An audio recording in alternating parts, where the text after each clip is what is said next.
दोस्तों, आपने जलने की बदबू तो कई बार सुनी होगी, लेकिन गोकुलधाम सोसाइटी के सेक्रेटरी ऑफिस से जो जलने की बू आती है वो किसी और ही चीज की है।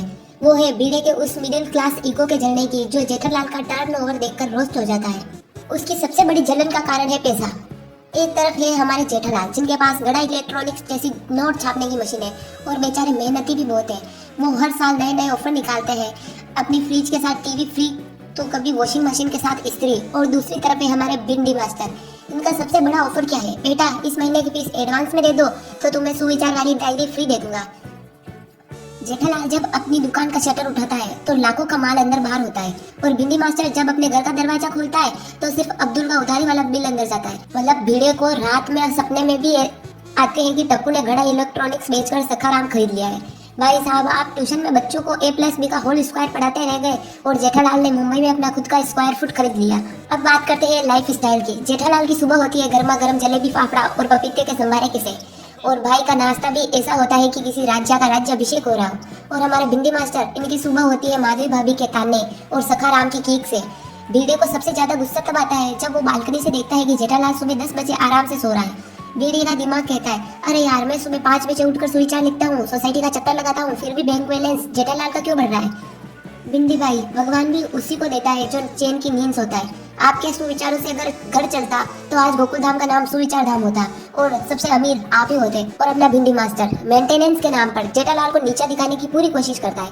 अगर जेठालाल ने मेंटेनेंस चेक देने में 2 दिन की देरी कर दी तो भिड़े पूरे गोकुलधाम में ऐसे ढिंडोरा पीटता है जैसे जेठालाल विजय माल्या बन गया और लंदन भागने वाला हो। असली बात तो यह है कि भिड़े को चेक की टेंशन नहीं होती। वो जेठालाल के घर सिर्फ ये देखने जाता है कि इस महीने उस मोटे ने क्या खरीदा है। अगर जेठालाल ने नया सोफा ले लिया तो भिड़े का बीपी हाई हो जाता है। फिर वो नियम का ज्ञान फैलने लगता है। जेठालाल सोसाइटी के नियम के हिसाब से सोफा लेफ्ट से होना चाहिए, राइट से नहीं। अरे भिंडी मास्टर, आपके सोफे की पोजीशन से दिक्कत नहीं है, आपको दिक्कत इस बात से है कि आपका खुद का सोफा पिछले 15 सालों से बदला नहीं गया है और उसकी स्प्रिंग आपके। खैर छोड़ो। जब माधवी भाभी कहती है, अहो देखिए ना जेठा भाई कितने लकी है, दया भाभी के लिए 50,000 की साड़ी लाई है, बस ये सुनते ही भिंडी के अंदर ज्वालामुखी फट जाता है। फिर उनका डिफेंस मैकेनिज्म चालू हो जाता है। वो कहते हैं, माधवी, पैसों से खुशियां नहीं मिलती, संस्कार और अनुशासन ही सबसे बड़ा धन है। अरे मास्टर जी, आपने दिल पर हाथ रखकर कहो, क्या सच में अनुशासन सबसे बड़ा धन है? अगर जेठालाल आज आपको गड़ा इलेक्ट्रॉनिक्स में मैनेजर बना देना तो आप अपनी ये एकमेव सेक्रेटरी की कुर्सी सखाराम के पीछे बांधकर कबाड़ी वाले को बेचोगे। भिड़े के पास एक स्कूटर है, सखाराम। भाई, ये स्कूटर नहीं है, भिड़े का पहला बच्चा है।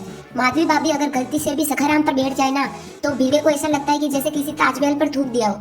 सखाराम की हालत ऐसी है कि अगर उसे जोर से छींक भी आ जाए तो उसके पुर्जे अब्दुल की दुकान तक बिखर जाते हैं। लेकिन भिड़े उसे ऐसे चमकाता है जैसे उसे अगले साल फॉर्मूला 1 रेस में उतरना हो। भिड़े भाई, जमाना इलेक्ट्रॉनिक व्हीकल का है और आप अभी उसी केरोसिन वाले इंजन को बाबू बोल रहे हो। सोसाइटी में चोर आ जाए, पानी खत्म हो जाए या टप्पू ने क्रिकेट खेलते हुए कांच तोड़ दिया हो, भिड़े का समाधान क्या है? Notice board. इसका नोटिस बोर्ड लिखने का स्टाइल तो देखो, चोर कैसे पकड़ते हैं जैसे कोई सर्जिकल ऑपरेशन कर रहे हो। और लिखावट, भाई इतनी सुंदर हैंड राइटिंग का क्या करना है?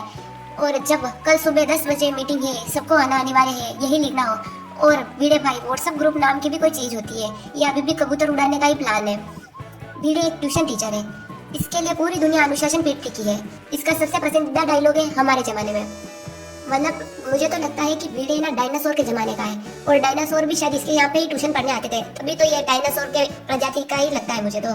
और भिड़े का बजट, बाप रे, माधवी भाभी अचार पापड़ बेच बेच कर थक गई, लेकिन भिड़े का बजट कभी नहीं सुधरा। इसके घर में अगर चाय और शक्कर आधा चम्मच ज्यादा गिर जाए तो भिड़े को आर्थिक मंदी दिखने लगती है। जेठालाल गड़ा इलेक्ट्रॉनिक्स में करोड़ों का टर्नओवर कर रहा है और यहाँ भिड़े भाई आज भी 50 पैसे के हिसाब के लिए भिड़े हुए हैं।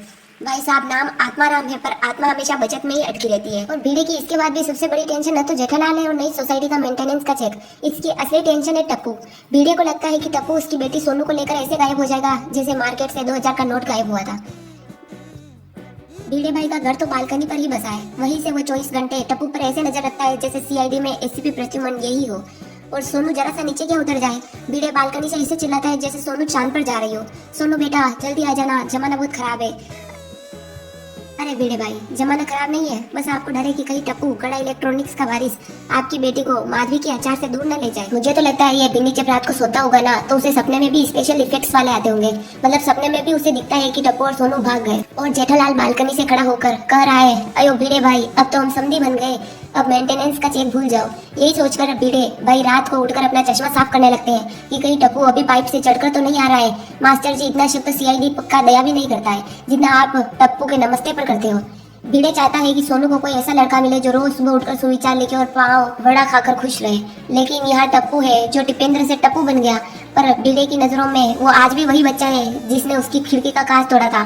भिड़े भाई आप सोनू को चाहे कितनी भी ट्यूशन पढ़ा लो, लेकिन जिस दिन टप्पू ने कहा सोनू चलो पार्टी शार्टी करते हैं, उस दिन आपका सारा अनुशासन सकाराम के साइलेंसर से धुआं बनकर निकल जाएगा।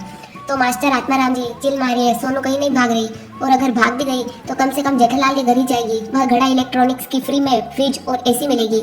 आखिर में फायदा तो आपका ही है ना। तो बस दुआ करो कि टप्पू सकाराम को दहेज में ना मांग ले, वरना आप तो जीते जी मर जाओगे, क्योंकि यही तो आपकी दूसरी बीवी है। और तो दोस्तों आपको कैसा लगा ये रोस्ट वीडियो? अगर पसंद आया हो तो लाइक करो, सब्सक्राइब करो और कमेंट में बताओ कि नेक्स्ट वीडियो किसके ऊपर बनाऊं। Thank you.